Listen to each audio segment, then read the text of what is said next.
नमस्कार दोस्तों, स्वागत है आप सभी का फिर से हमारे चैनल भक्ति की दुनिया में। भगवान भोलेनाथ और माँ भगवती आप सभी पर अपनी कृपा दृष्टि बनाए रखे। दोस्तों, साधना का अर्थ है अपने भीतर भक्ति और अभ्यास की शक्तियों को एकत्रित करना और एक नई शक्ति का निर्माण करना, जिसे सिद्धि, दैवी वरदान या चमत्कार कहते हैं। ऐसी स्थिति प्राप्त करने के लिए कुछ पूर्व आवश्यकताएं है। व्यक्ति अपने गंतव्य तक पहुंचने के लिए कोई भी मार्ग अपना सकता है, लेकिन उसे अपनी यात्रा के लिए भोजन, वस्त्र और धन जो है साथ लेकर चलना ही पड़ता है। इसी प्रकार किसी भी मार्ग की साधना करने के लिए सद्गुण, सद्विचार और सत्कर्म की आवश्यकता होती है। लेकिन यदि किसी व्यक्ति का जीवन पापमय, दुराचारी या कलुषित है तो उसके लिए साधना का कोई भी मार्ग अपनाना असंभव है। इसीलिए जो व्यक्ति साधना करने के इच्छुक है, उन्हें सबसे पहले अपने मन, वाणी और शरीर को शुद्ध करने का प्रयास करना चाहिए।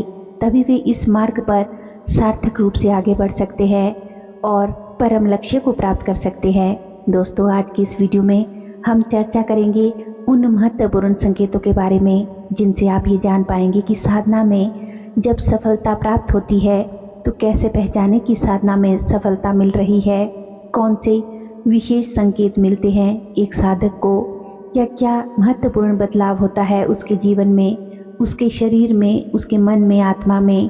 तो दोस्तों, आज की वीडियो जो है बहुत ही महत्वपूर्ण होने जा रही है, इसलिए वीडियो को बिना स्किप किए हुए अंत तक ध्यानपूर्वक सुनिएगा। और अगर चैनल पर आप आज पहली बार आए हैं, हमारे चैनल की वीडियो आज पहली बार देख रहे हैं, तो आप सभी से मेरी रिक्वेस्ट है कि चैनल को सब्सक्राइब ज़रूर कर ले और बेल आइकन को प्रेस करके ऑल पर भी क्लिक कर लीजिए। वीडियो पसंद आए तो वीडियो को एक लाइक दे, कमेंट करें और ज़्यादा से ज़्यादा अपने दोस्तों के साथ, रिश्तेदारों के साथ वीडियो को शेयर ज़रूर करें। तो चलिए वीडियो में देरी ना करते हुए आगे बढ़ते हैं।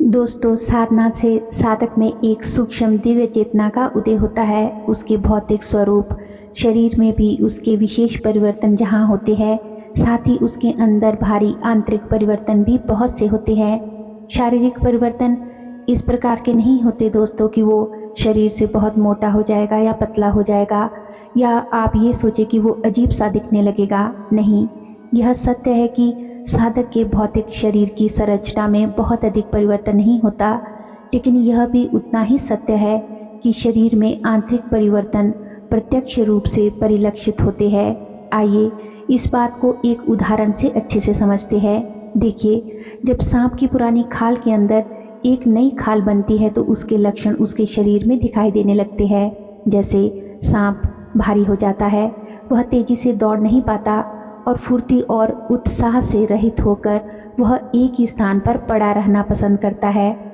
जब नई खाल परिपक्व हो जाती है तो सांप पुरानी खाल उतार देता है।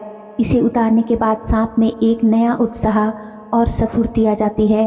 इस नई खाल में चिकनाहट, चमक और कोमलता सहज ही दिखाई देती है। इसी प्रकार से दोस्तों, साधक भी भीतर से बाहर से परिवर्तन की एक ऐसी ही प्रक्रिया से गुजरता है। उसकी साधना परिपक्व होने से पहले उसमें उदासी, भारीपन, शिथिलता और उत्साहहीनता के कुछ लक्षण होते हैं, लेकिन परिपक्वता प्राप्त होने के बाद बिल्कुल अलग लक्षण दिखाई देने लगते हैं। ठीक ऐसे ही एक अन्य उदाहरण भी है कि जब तक एक स्त्री गर्भवती होती है तब तक उसे भारीपन, चिड़चिड़ापन, आलस और सुस्ती, जी मिचलाना, चक्कर आदि जैसे लक्षण जो है उसको अनुभव होते हैं। लेकिन गर्भ जब परिपक्व हो जाता है तो परिपक्व होने के बाद, बच्चे को जन्म देने के बाद माँ ताजा, हल्का और उत्साहित महसूस करती है।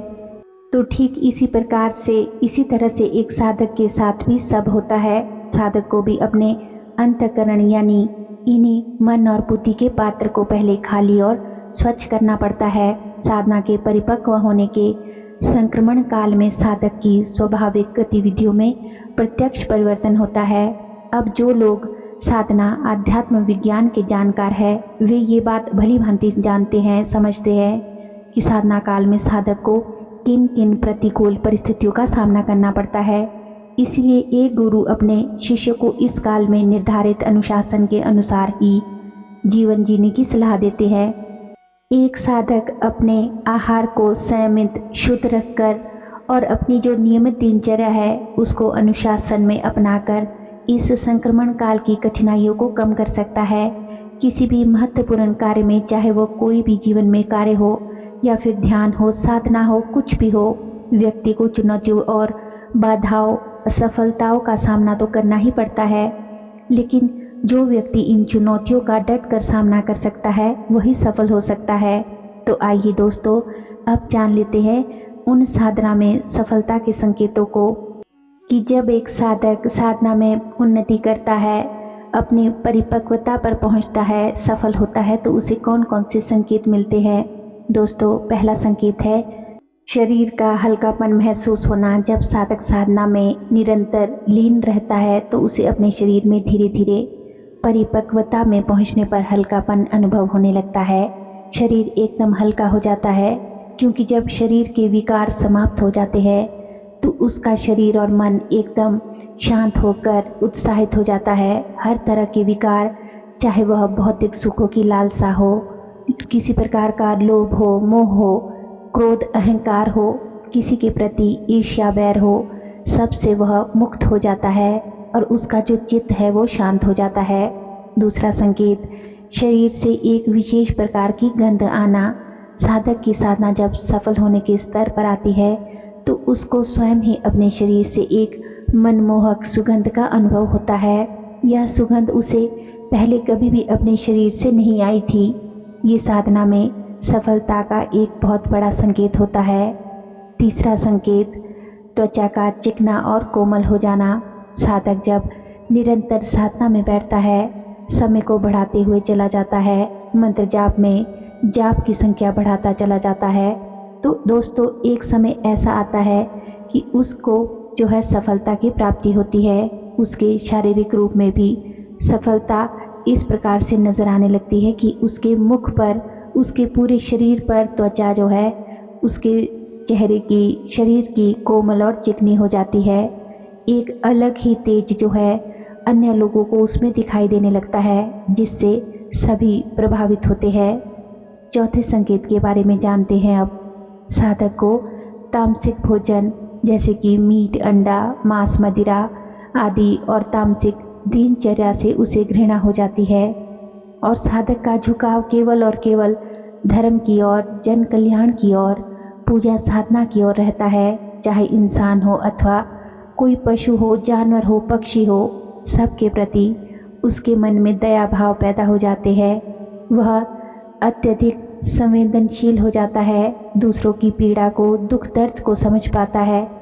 साधना में सफल होने पर उसे पांचवा बदलाव क्या होता है कि साधक परोपकार और निस्वार्थ सेवा का मार्ग जो है उसे प्रशस्त करता है। दान, धर्म, सेवा, परोपकार, मदद, इन सब के मार्ग पर चलना ही उसका अब एकमात्र उद्देश्य रह जाता है, जैसे जैसे उसकी साधना सफल होती है। छठा बदलाव क्या होता है कि साधक की आंखों में पहले की अपेक्षा अब एक अलग ही तरह की तेज चमक दिखाई पड़ती है। उसकी आंखों में एक ऐसी चमक दिखाई पड़ती है कि जिससे कोई भी प्रभावित हुए बिना नहीं रह पाता। सातवां संकेत, वह दूसरे व्यक्ति की भावनाओं को, विचारों को पढ़ सकता है, भले ही वह सबसे बात ना भी करता हो, क्योंकि अब जो है साधक कम बोलना ही पसंद करता है, उसे एकांत ही भाता है। लेकिन जब उसके पास कोई व्यक्ति आता है, चाहे वह कोई महिला हो, पुरुष हो, कोई भी हो, तो वह उनके विचारों को पढ़ लेता है, उनके बारे में सब कुछ जान लेता है कि वो उसके पास क्यों आए हैं, कौन है वे और किस उद्देश्य से आए हैं। वे उनके भावों को, उनके विचारों को, उनकी समस्याओं को बिना बताए ही समझ आता है। आठवां संकेत, साधक अब किसी व्यक्ति या किसी कार्य के बारे में जो सोचता है वो सहज रूप से सही निष्कर्ष पर पहुंच जाता है। उसकी जो सेंसिटिविटी है, संवेदनशीलता है, किसी कार्य के प्रति या फिर किसी व्यक्ति के प्रति, प्राणी के प्रति, जीव के प्रति अत्यधिक बढ़ जाती है। आइए अब बात कर लेते हैं 9वें संकेत के बारे में। साधना की सफलता पर पहुंचने पर साधक को भविष्य में होने वाली घटनाओं का पूर्वाभास जो है वो पहले से ही हो जाता है कि कब क्या जो है शुभ और अशुभ घटना घटित होने वाली है। इस प्रकार से जब वह भविष्य में होने वाली अहित को भी रोक सकता है।